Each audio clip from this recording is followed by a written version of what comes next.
bueno, gente fifí, bueno, pues estamos grabando aquí este domingo 16 de junio de este 2019. Felicidades a todos los padres, porque hoy se festeja y se conmemora precisamente el Día del Padre. Así que, pues muchas felicidades, un abrazote para todos ustedes. Y doble felicitación a aquellas madres que también fungen como figura paterna, porque es doble trabajo, así que para ellas un doble abrazo.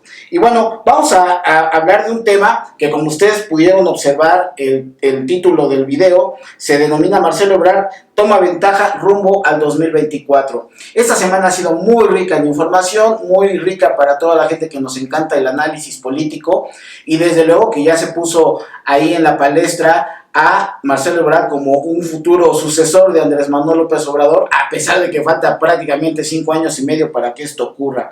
Le han escrito diferentes columnas, por ejemplo, Raimundo Riva Palacio en El Financiero habló de él ya como un vicepresidente en posesión y en acción.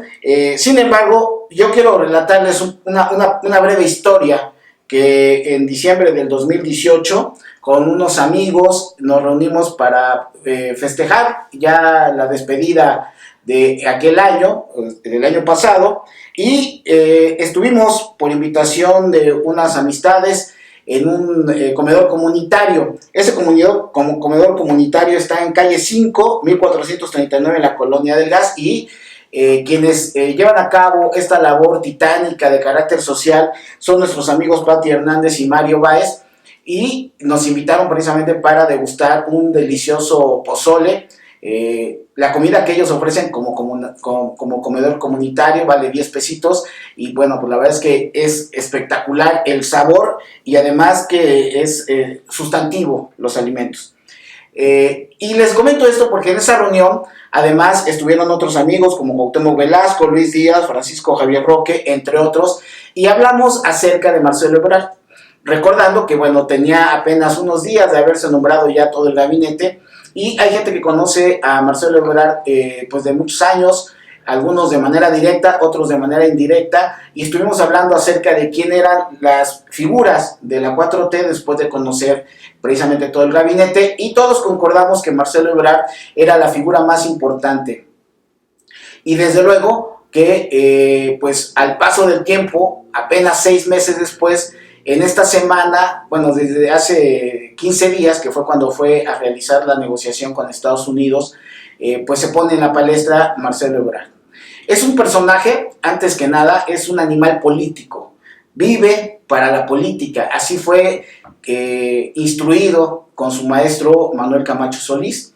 Recordemos que él viene precisamente del camachismo, la persona, o una de las personas, o la persona más cercana a Manuel Camacho. Ellos venían del PRI y posteriormente salen de ese instituto político para incorporarse a la izquierda. Es una larga historia que no voy a hacer referencia ahorita a ello, porque habrá tiempo y otros momentos para este tema. Es una persona que se entrega a la política, es un líder, tiene experiencia en la administración pública, también comentábamos en aquel momento, y tiene mucha capacidad para poder hacer acuerdos con todos los sectores y con todas las personas, incluyendo a las oposiciones. Dentro de sus características singulares también es que es un buleador, es decir, es un jefe que maltrata a su personal. O sea, quien ha trabajado con él lo sabe perfectamente, y corrobora esto lo que acaba de suceder con Lord Cacahuates, en donde a su colaborador, o uno de sus colaboradores más cercanos, lo maltrató en una conferencia de prensa, que incluso está el video ahí en el periódico Reforma. O sea, ese es Marcelo, pero Marcelo da resultados, es lo que concluimos en ese momento, después del análisis, cada quien aportando sus diferentes puntos de vista. Y lo que decíamos es que, sin lugar a dudas, el haber ya quedado dentro del gabinete lo ponía en una condición de disputar la situación de la sucesión presidencial. Obviamente es muy temprano, pero sí queremos analizar desde esta perspectiva las situaciones, porque miren, esto ya es a título personal del momento actual. Mientras Ricardo Monreal entró al Senado como coordinador de esta institución, y en las primeras semanas lo que hace es pelearse con los grandes capitales, en este caso los bancarios, con los cuales se puede estar de acuerdo o no, lo que trató de defender, que era el asunto de las cuotas realmente muy grandes que pues le cobran a todos a toda la gente que tiene su dinero en los bancos, en los diferentes bancos. Está bien, podríamos, insisto, estar de acuerdo o no, pero la manera como procesó la situación lo llevó a un enfrentamiento con todos los bancos. Mientras eso hizo Ricardo Monreal, la expertise, la experiencia de Marcelo Ebrard contrasta cuando con dos de los grandes capitales, en este caso los gabachos, va y hace lo que tendría que hacer, que era desmantelar en ese momento, por cuestiones de carácter financiero, lo que eran los aranceles que le querían imponer a México, ese 5% a los productos mexicanos. Hace equipo con uno de los representantes de los empresarios del Consejo Empresarial Mexicano, ¿no? Y hacen lo que ya tenemos en este momento como resultado y que Andrés Manuel López Obrador le ha reconocido abiertamente. Pero no solamente eso. En esta misma semana, otro de los grandes capitales, que hay mucha inversión aquí después de la gabacha, son las inversiones españolas. ¿Se acuerdan que Andrés Manuel López Obrador había manifestado que se necesitaba que hubiera ahí, en el caso del gobierno español, el que ofreciera una disculpa a todos los mexicas de este lado por el asunto de la conquista de hace 500 años? Mientras eso planteaba el presidente, Marcelo Ebrard arma un evento en donde se conmemoran los 80 años de la llegada de diferentes españoles por el asunto, se recuerdan ustedes, del franquismo, y obviamente que aquí Lázaro Cárdenas los cobijó. Y entonces, pues obviamente un país que tiene muchas inversiones en México, pues se ve en ese momento pues reconocido, se valora la trayectoria de los migrantes españoles que llegaron aquí hace 80 años, en fin, ese vínculo de amistad y de fraternidad que siempre ha existido, pues obviamente se presenta en un evento de la mañanera. Eso lo pongo como contraste de lo que es uno de los aspirantes, que es Ricardo Monreal y Marcelo Ebrard. Y voy a poner a otra de las aspirantes, que es prácticamente, yo creo que el deseo de Andrés Manuel López Obrador de llevar a la presidencia a Claudia Sheinbaum, que pues lamentablemente a la gente que vivimos, que radicamos en la Ciudad de México, lo que podemos decir es que ha sido ineficiente, ineficaz y torpe Claudia Sheinbaum en sus primeros 6 meses de gobierno, que además contrasta con el propio Marcelo Ebrard, que habiendo gobernado esta ciudad, él fue nombrado el primer alcalde del mundo, con un reconocimiento a su labor que ejecutó como jefe de gobierno. Entonces, de los 3 candidatos o precandidatos posibles para suceder a Andrés Manuel López Obrador, esa es la historia real a la brevedad en estos 6 meses. Así que lo queremos dejar en esta reflexión, porque además Marcelo Ebrard ha hecho una cosa más. Si ustedes revisan las mañaneras, lo que ha venido manifestando es una política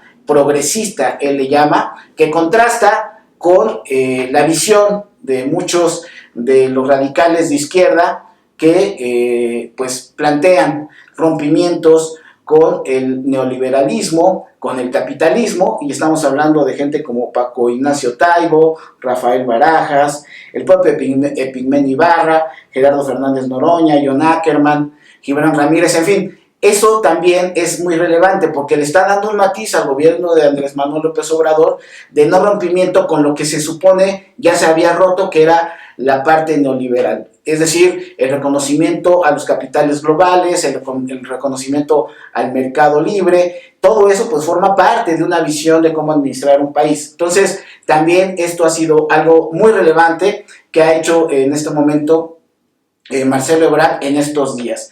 Ciertamente, ahora le toca coordinar a diferentes secretarías. Ciertamente, las envidias, como dijo Andrés Manuel López Obrador, también que existen dentro del propio, la propia 4T, pues empezarán a tratar de obstaculizar su función. Los aspirantes a suceder a Andrés Manuel López Obrador, como Ricardo Monreal, tratarán de desestabilizar la situación, pero propio dentro de la 4T. Curiosamente, lo que no ha venido haciendo la oposición, la propia oposición se está generando en la propia 4T. Ya vimos el posicionamiento también de Porfirio Muñoz Ledo, incluso hasta llegar con una frase célebre de decir no lo inflen tanto porque lo van a reventar. Y ahí, para terminar este video, quiero colocar también el análisis. Miren, se sabe muy bien que el poder desgasta, y en este caso, el ser el pararrayos que puede capitalizar a su favor Marcelo Ebrard, esa es una visión positiva, pero también pudiera ser un fusible de cambio en donde él pueda quemarse antes de llegar a la sucesión presidencial. Y les comento esto porque miren, la situación no va a ser nada sencilla, va a tener o tiene ya de facto mucho poder, se está haciendo llegar de un equipo lo suficientemente cercano a él y sólido, incluso muy hábilmente.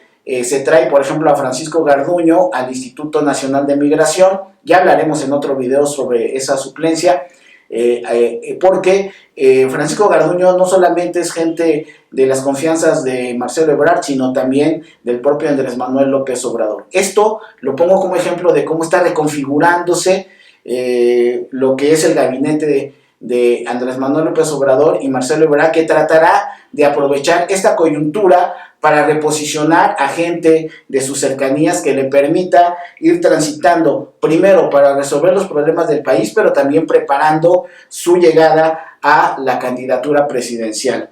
Así que lo quiero colocar desde ese escenario de si en realidad va a aguantar todo este tiempo él en esa hegemonía, o en algún momento va a reventar el fusible. Nada más que les recuerdo dos detalles. Uno, Marcelo Ebrard ha revivido de diferentes muertes políticas, ¿sí? Como ustedes lo saben, cuando se salió con Manuel Camacho Solís por el rompimiento con, en este caso, el gobierno de Carlos Salinas de Gortari, todos los daban por muertos políticamente y resurgen con la conformación de un partido político en el 2000 y posteriormente todo el andamiaje que construyeron para ser gente importante dentro de la izquierda mexicana.